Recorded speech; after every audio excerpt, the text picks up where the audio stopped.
nord-ouest de la ville. En 622, quand arrive le prophète, Médine s'appelle Yathrib, et c'est une oasis agricole et prospère où cohabitent 2 tribus arabes dominantes et 3 tribus juives.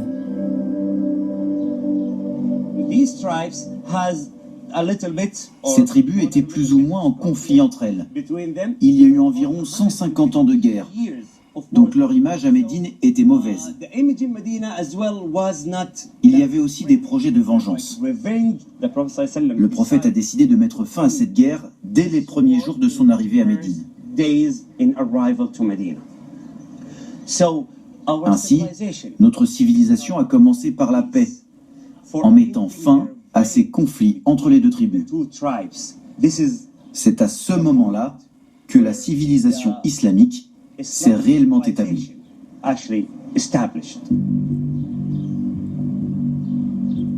Aux anciennes organisations tribales, Mahomet substitue une communauté de croyants, l'Oumma. Chef religieux, le nouvel arrivant s'impose aussi en chef politique et en législateur.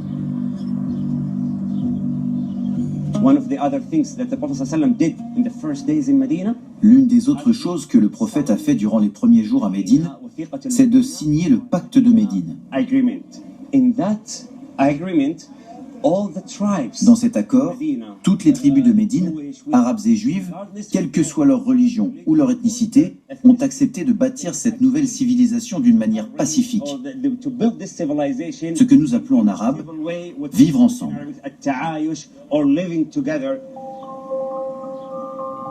Le pacte de Médine fédère ainsi les 5 tribus sous son commandement dans un contexte d'affrontement avec la puissante cité de la Mecque. Yathrib, l'oasis pré-islamique, s'organise bientôt sous l'autorité de Mahomet et devient Médine, la ville du prophète.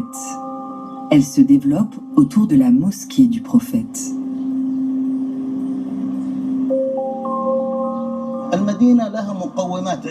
Médine présente plusieurs avantages. Elle est sécurisée par les montagnes qui l'entourent. D'un point de vue militaire, elle est fortifiée, donc elle peut être défendue. Et les ennemis ne pouvaient pas attaquer le prophète et les musulmans qui s'y trouvaient. De plus, ses habitants avaient répondu tôt à l'appel à l'islam et avaient invité le prophète à les rejoindre à Médine. Et puis, les ancêtres du prophète, les oncles maternels de son père, étaient médinois, ce qui est un appui de poids.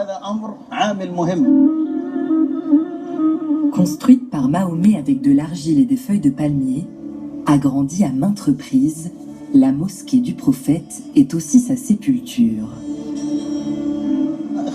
Dieu Tout-Puissant lui a choisi ce lieu précis. C'est un choix divin et non personnel. Le chameau du prophète a avancé jusqu'ici et s'est arrêté.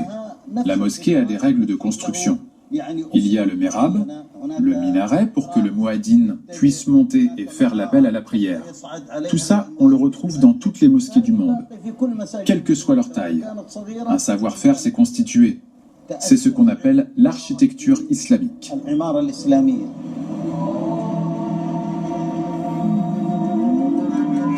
Très vite, les relations avec les tribus juives se dégradent alors que les rites religieux sont proches.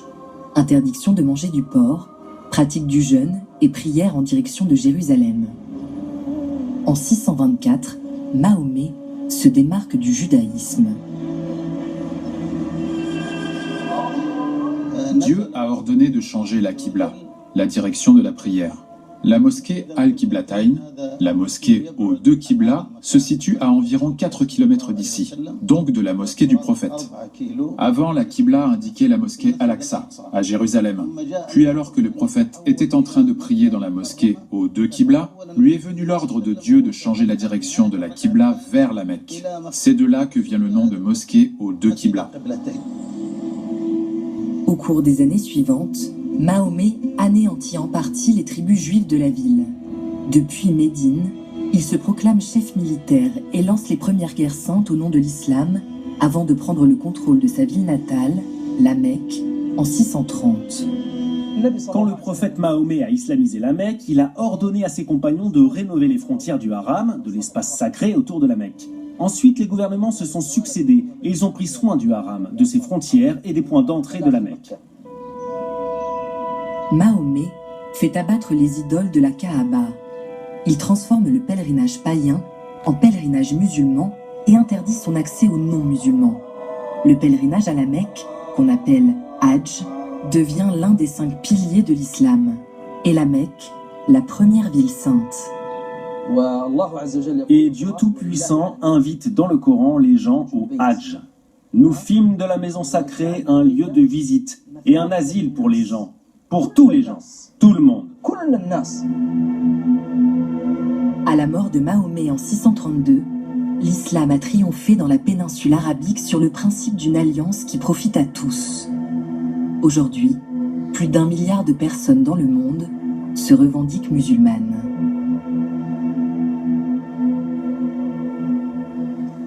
Autre ambiance.